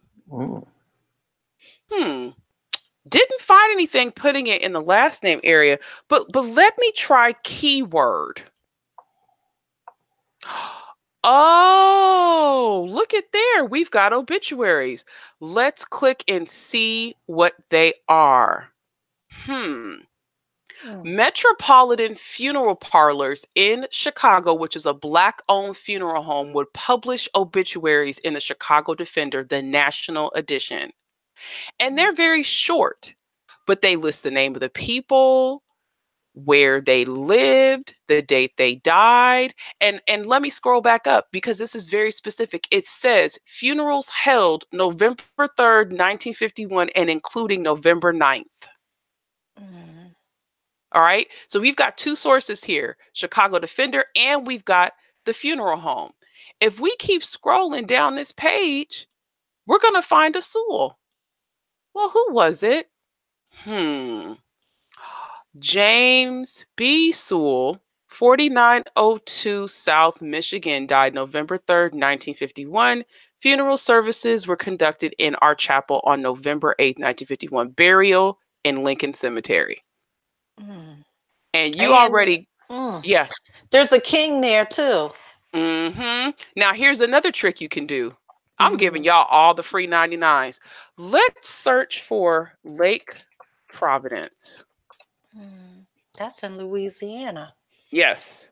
Keyword, just to see who pops up in the Defender with the mention of that. 16 articles, obituaries. Look at this one, 1948. And then just scroll the page. So I just put in a location, right? Look at Jessie Mae McMurdy, born in Rome, Mississippi. Eddie Danzy, born in Portland, Arkansas. John Brown, born in Cincinnati. This is already on Ancestry, y'all. Wow. Okay. You probably did not know that it was there because the way that it's just sandwiched in. I mean, this is literally the bread and the meat of the sandwich. It's just sandwiched in. Okay. So Galloway. that's your free 99. I'm gonna have you up all night long looking at that tonight. Oh man. Hey, Any other advice you all want to give to James before we the chat room was like, yes. Because if you have, because that's the thing, you got to think about it. The thing you got to think about it. Chicago has amazing records. The majority of us have family members that ended up there. If you couple this with the Cook County deaths, stillbirths, Cook County deaths goes up to 1994. The births that go up to about 1940. Honey, you killing the whole world. You killing the whole world. Okay. If you didn't know, I just got pizza and birthday cake and some soft serve ice cream from Neff Hawthorne in the chat room. She gave me all the stuff. So hopefully, James, you have something to work with for your in your search. I hope we gave you something. Well, you didn't.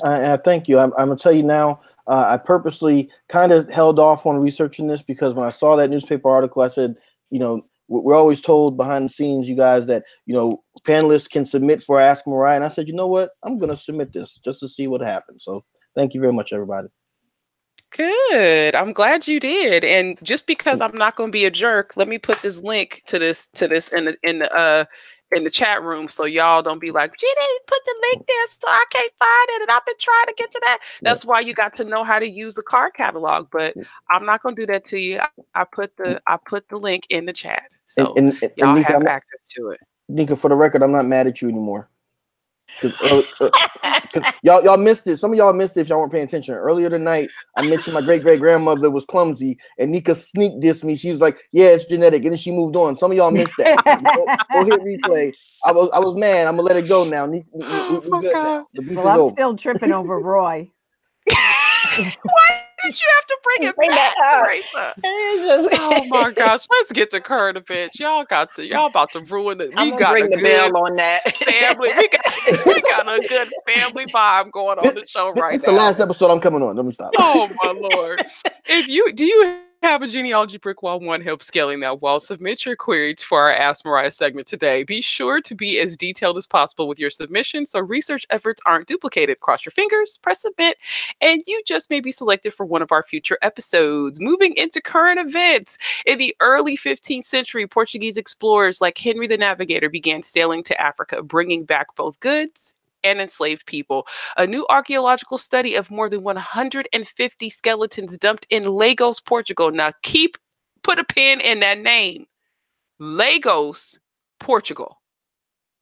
I don't know if anybody else picked up on that when they were reading the story. Yeah, of but course. I did. Okay. Reveals that many of the enslaved Africans were not given proper burials and that several of them may have even been tied up at death. The skeletons come from the site of Valle de Garfaria. Excuse me for my bad Spanish. Gafaria, that's what it should say. Which was located outside the medieval walls of the port city of Lagos along the southwest coast of Portugal. Used between the 15th and 17th centuries as a dumping ground, the site also offered up remains of imported ceramics, butchered animal bones, and a few African-style ornaments. When the human skeletons were first analyzed, their shape and unique dental style suggested they may have been of African origin, and a later genetic analysis confirmed ancestry with the Southern African Bantu-speaking populations. Due to the archaeological and historical information, it is likely that all of these people were enslaved. In a new research article published in the International Journal of Osteoarchaeology, Maria Theresa Ferreira Catarina Coelho, yes, girl, give all those names, and Sophia Westerlane of the University of Coimbra dug further into the bone data in order to understand how the 158 enslaved Africans came to be buried in a trash pit in Lagos. Specifically, they investigated the position of each burial, whether or not the burial was made with care, and whether they could identify any evidence that the person's body had been found. Wow. Moving on. Y'all know we had to talk about this. The two slaves, a father and a daughter, were stripped to their waist and positioned for frontal and side views. Then, like subjects in a contemporary mugshot, their pictures were taken as part of a racist study arguing that Black people were an inferior race. Almost 170 years later, they are at the center of a dispute over who should own the fruits of American slavery. The images of the father and his daughter, identified by their first names, Renty and Delia, were commissioned by a professor at Harvard and are now stored in a museum on campus as precious cultural artifacts. But to the Lanier family, they are records of a personal family history. Quote, "These were our bedtime stories," Sean Riel Lanier said. Last Wednesday, Miss Lanier's mother, Tamara, 54, filed a lawsuit in Massachusetts saying that she is a direct descendant of Renty and Delia and that the valuable photographs were rightfully hers. The case renews focus on the role that the country's oldest universities played in slavery and comes amid a growing debate over whether the descendants of the enslaved people are entitled reparations and what those reparations might look like. Quote, "It is unprecedented in terms of legal theory and reclaiming property that was wrongfully taken," Benjamin Crump, one of Miss Lanier's lawyers, said. Renty's descendants may be the first descendants of slave ancestors to be able to get their property rights. Jonathan Swain, a spokesperson for Harvard, declined to comment on the lawsuit. Universities in recent years have acknowledged and expressed their contrition with their ties to slavery. Harvard Law School abandoned an 80-year-old shield based on the crest of a slaveholding family that helped endow the institution. Georgetown University decided to give an advantage in admissions to descendants of the enslaved people who were sold to fund the school. The lawsuit says that the images are the, quote, "spoils of theft," because as slaves, Renty and Delia were unable to give consent. It says that the university is illegally profiting from the images by using them for, quote, "advertising and commercial purposes," such as by using Renty's image on the cover of a $40 anthropology book. And it argues that by holding on to the images, Harvard has perpetuated the hallmarks of slavery that prevented African Americans from holding, conveying, or inheriting personal property. All right, briefly, I did a Facebook Live on this. What y'all got to say? I got issues. More power to her. I just don't know if I wish her all the luck in the world. It raises a lot of issues. I'm in a similar situation, however, where a cousin has a picture of a shared ancestor, donated it to a library. She has refused to allow anybody access to photograph that. But she wasn't the one who had the copyright. It's an image coming from 1880. The photographer's long dead. It's in the public domain, but I don't know if the library is aware of that. So I want to see how this plays out. But that's the thing. Copyright and rights are two different issues. Right. And that's definitely something that I brought up when I Facebook Live the day Right. that this article came out. People need to realize, right? On face value, someone can argue, well, she doesn't own the copyright. No, copyright does not exist when it comes to things that are before 1929, right? In fact, if you really want to learn about copyright, look at Disney. Disney is the reason why our copyright laws are the way that they are. It's all about Mickey Mouse and Steamboat Mickey. Okay, look up that'll tell you everything you need to know about our copyright laws. More power to her. Yeah, I'm watching. Honestly, yeah. I think the case is really symbolic because, as I talked about in my Facebook Live, we were talking about Mount Vernon and George Washington, right? We would not think this was preposterous. We would not even think that it was, oh, well, how in the world could she even have the audacity? No, because we recognize that Mount Vernon is associated to George Washington. They control the branding and all the communication around that. But why should we, as the descendants of the formerly enslaved who did not have rights to their images, to their likeness, not have right and title to those things as their descendants if it is provable? Right. Why should we not have that? And to me, this further takes into consideration that we should start reclaiming some of these things. Why should we not? Because if I know, and not even so much from their profiting standpoint, but from a tangible property thing, right? If I decide that I want to pass this ruler down to my son, right? It came from room 15. I don't know what room 15 it came from, but I want to pass this ruler down to him. in perpetuity. So I'm going to put it in my will. I'm going to put it in my estate paperwork, have it notarized that this ruler goes to my son. At one point, this ruler was a person. Right. I could borrow against this ruler. I could endow myself financially and my family financially throughout several generations. Typically, when we look at situations like this, we look at them from a perspective of individuals. We hardly ever consider the ramifications to an institution. Right? So I just want to put that out there for people because we're in a genealogical renaissance right now. Yes, we are. And I have to keep reminding people that this show, the whole practice of genealogy for people of color, that wasn't supposed to happen. We weren't supposed to have access to this. Just like James's ancestors, Henry McBride and Mr. Ross, were not supposed to have access to being inspectors and a challenger at the polls. The systems were not set up for us. Right. So we have to constantly think through these processes and these things that people consider, this is the way that we do things. We have to constantly keep evaluating these things because we literally are busting through the wall like, hey, Kool-Aid.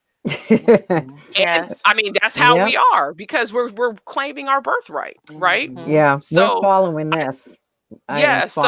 So closely follow this, you all. But I also want to admonish everyone watching this, whether you're watching it live or whether you're watching it on the replay. Yeah. You have every right to come and protect and claim ownership over your ancestors' identities and their stories. You do not need permission from a court or individual or entity to do so. You don't.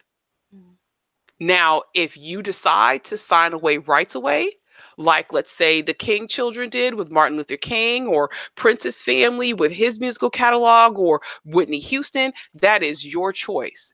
But when we're talking about enslaved individuals who did not have property rights, who did not have agency over whether their likeness or their image could be used and perpetuated for profit or gain, you have every single right in the world to reclaim that. Now, how you choose to do that, that's up to you. But we need to start, especially when we're talking about this crazy ADOS mess, where the folks aren't even talking about trying to find out the names of the ancestors that secured them said bag. Now, True, where's the amen corner? Yeah. Because hey, my name is my shield, and trust me, you're not going to tell Granddaddy Ike's that he's us. And we're the ones that tell his story. So we've been laying that groundwork brick by brick by brick. Somebody, his children laid the foundation, and we're building on it. And Miss Lanier, whether in terms of even today, for her descendants, she's putting it out there and rewriting herself into her own history and leaving a legacy for her descendants to say, look, come what may, I put it out there. And this is why I did it. So again, we spoke about a lot of things tonight, and especially about documenting ourselves in the present. Look at the gift she's given her descendants, knowing she's on the battlefield still to this day for her enslaved ancestors. James? Absolutely. One thing I will say is every time I'm at work or somewhere and I see on my phone Nika Smith has gone live, I stop what I'm doing because I know that class is in session. The choir has just sang the last song of the service. We need a red alert button. Like, exactly. Like, how did I miss that? Like, I look down and then I'm like, there's no internet in my sister's beauty salon for some reason right at that moment. I'm like, I'm gonna need Jim to fix that. I'm just gonna put that out there. Girl, they did not know the password in her own beauty shop. Oh Lord. Like, I was on a panic. Like, do not let that happen again when I come up in here. But Right. to me, but to me, it goes back. Go ahead, James. Well, no. I'm just saying because I mean, I watched I watched you live when you were talking about this, and I couldn't agree with you more. One thing I wanted to mention tonight is that something that you mentioned when you went live was that the idea, dare I say, the audacity. I don't care how many degrees you got. When you got somebody out here who's doing the actual work, as True said, brick by brick, spending time, money, energy to research their family history, and then you want to try to minimize that person, and like they always try to do, black folk, and say, well, you guys have oral history, and you guys don't. Basically, what they try to say was she didn't know what she was talking about. Whoever that so-called academic was, it's always doubtful when it comes to us, or Exactly, which to me is utterly absurd. 'Cause I'm gonna tell you right now, first time one of these jokers say that to me, I'm gonna end up on Fox 5. I'm letting you know that right now. I'm telling you, but it's get bail money. Teresa, but get the it's bail money. true Okay? though. But it's true though because I'm Vegatron all day, every day. Oh, so the point is taken though, you all, is that within that same article that I was just reading that talked about her research process, sharing the documents, all that. Here comes a noted, somebody who's an author, right? I didn't even see any postnomials behind his name or anything, but here he comes and he's challenging what she said. And here's where the rubber meets the road on this. Remember, I told you all, this was not built for us. I have to keep reminding people. Go back to Ellen's post about eugenics and the origins of genealogy, and how eugenics is the ground level for why genealogy was created, so people could substantiate whether they were considered worthy stock. Okay. That's where our love of it, that does not negate our love of it and us wanting to share all these things. And that's why you have to, yes, that's why BlackProGen exists. But you have to still remember, you are always going to be challenged, whether it's from your own people or it's from people who are considered more learned than you. Yes. Which is why you need the receipts. You need the super extra exactly, receipts. which is why we constantly preach having receipts. And here's the thing, this stuff is they can argue her on paper all day long. Keep arguing her on paper all day long. But when that DNA falls, oh Lord. Lord. Child, that's the pot liquor DNA, right there. That's what I'm saying. That's the pot liquor. That is the end of that Ain't Your Mama syrup with that last piece of biscuit. Hello. Right? If you a good sopper like me, back before keto, okay. If you good sopper like me, right? Yeah. I get it. I get it. The DNA is, and that's the reason why you all, yes, it's a blessing and a curse. Yes, we're having to deal with the pair bonds of the world and whatnot. But go ahead, True.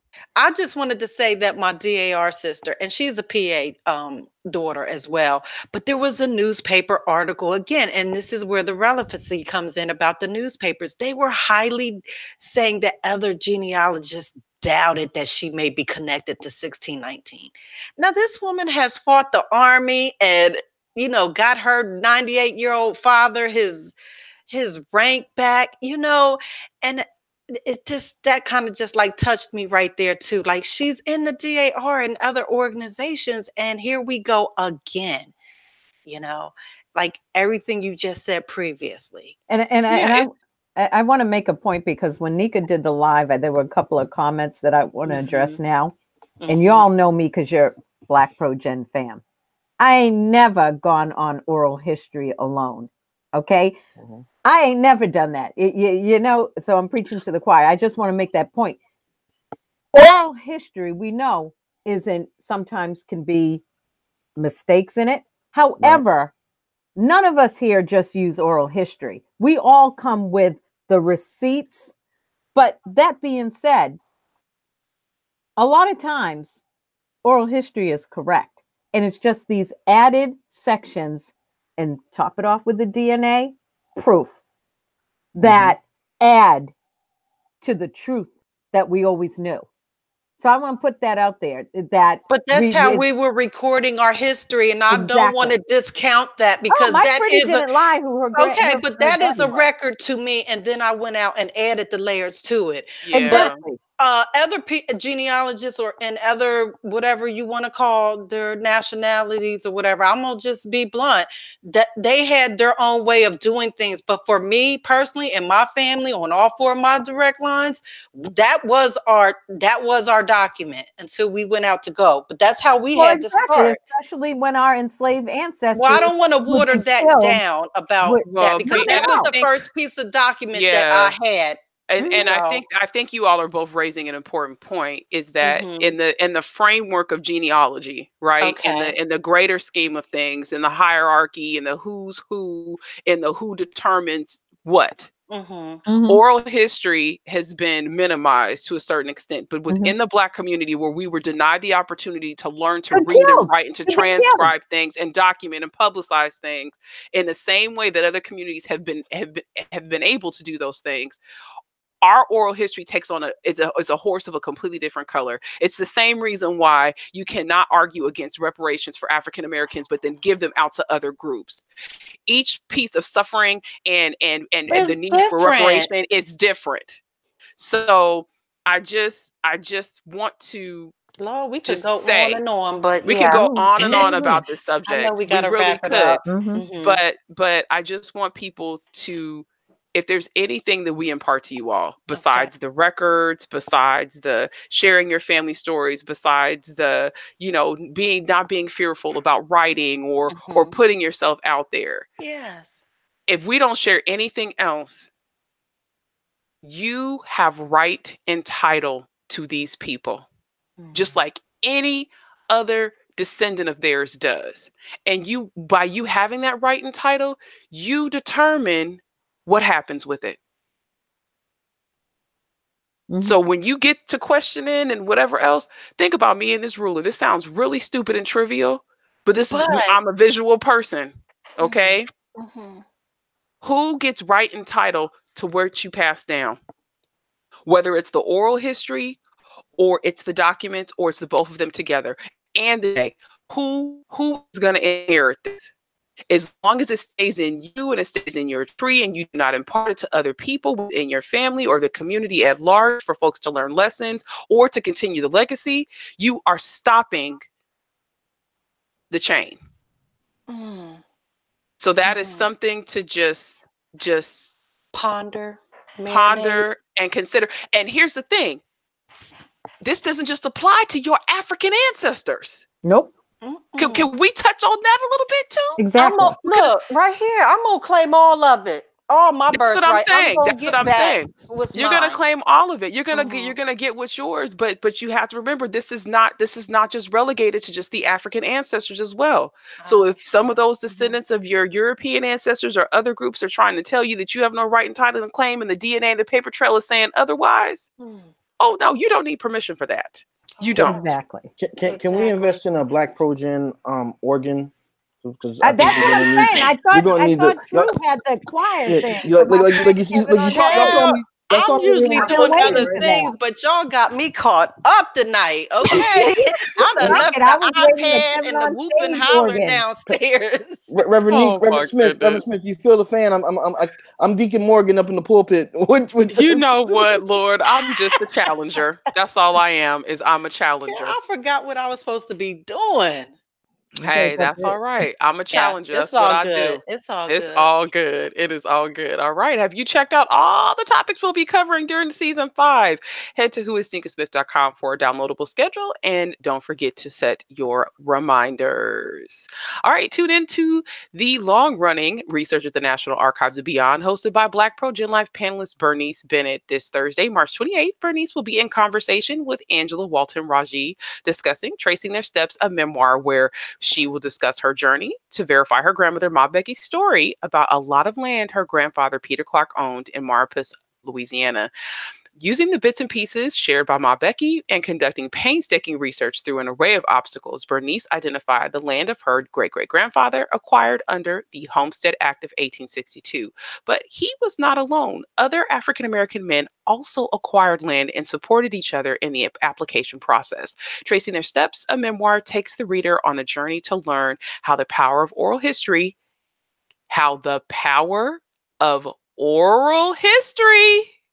let me say that a third time since we Preach, preached preacher. tonight. Okay. Come off mute. Say it. Tracing Their Steps, a memoir takes the reader on a journey to learn how the power of oral history can serve as a guide to capturing not only the beautiful family history, but untold African American history as well. Visit blogtalkradio.com/Bernice Bennett for more. Tune in live at 6 p.m. Pacific, 8 p.m. Central, 9 p.m. Eastern. Also, check out the African Roots podcast hosted by BlackProGen Live panelist Angela Walton Raji. Episode 439. I did not stutter. She's done 439 of these. It's titled Looking at New Publications and takes a trip through some recent offerings in the genealogy world, including 2 from BlackProGen Live panelists. Visit AfricanRootsPodcast.com for more. Upcoming episodes. Many begin their family history journey believing there aren't many records available for African American families or that there is no history to record. We know that's not true at all. In this episode, we'll discuss common myths about African American family history, how to respond to them, and when they arise in your own family, and ways to share your findings, the findings you made to change the narrative. Join us Tuesday, April 9th at 6 p.m. Pacific, 8 p.m. Central, 9 p.m. Eastern for Use a Lie, busting down myths about African American family history. And y'all, let me tell you, you are not ready for this episode. Matter of fact, we got 2 coming to you. What am I talking about? In 2018, the Equal Justice Initiative opened the National Memorial for Peace and Justice, which memorializes more than 4,400 African American men, women, and children who were hanged, burned alive, shot, drowned, and beaten to death by white mobs between 1877 and 1950. Episodes 83A and B. We added a second episode because it's just that good. Will feature the family history of some of the victims documented in the memorial in an effort to humanize and bring to light their lives outside of the tragic event they've been associated with. Join us on Tuesday, April 23rd, 6 p.m. Pacific, 8 p.m. Central, 9 p.m. Eastern for Stories from the National Memorial for Peace and Justice Part 1. Then join us again on Tuesday, April 30th at 6 p.m. Pacific, 8 p.m. Central, 9 p.m. Eastern for Stories from the National Memorial for Peace and Justice Part 2. And as I mentioned earlier, you all, we actually had a descendant of one of the people that we've been researching in the chat room tonight, and she had no idea. This episode is a doozy. Yes, it's going to be hard. It's going to be challenging, but you all are not ready for what we found out about these people. And this is a groundbreaking project for our group. We already know that people are going to be trying to duplicate what we are going to present to you all. So FYI, just putting it out there. Don't miss this episode. Do not. All right, I'm going to go ahead and pass it over to True. You want to go on video and say your final goodbyes for the evening? Yes. Thank you, everyone, for coming. Did you want to sign out together, or did you want to go handle your business? You usually do your video first, and then I transition over. So I want the people to see your beautiful face before we do that. Yay. So I just want to thank you all for coming out. Theresa, James, Bernice, I seen Shelly out there, Miss Angela in the audience, and we just really had a good time and was full of information about these newspapers. So make sure that you come back on April the 9th so that you can find the lie. Come on out with us and find the lie. So y'all have a good time, and thank you for coming out, and good night. As I cough. Can you put yourself on mute? BlackProGen Live. BlackProGen Live. BlackProGen. Hello, everybody out there. BlackProGen Live. BlackProGen Live. The unapologetic Black and people of color viewpoint. The place where evidence tells the stories. BlackProGen Live.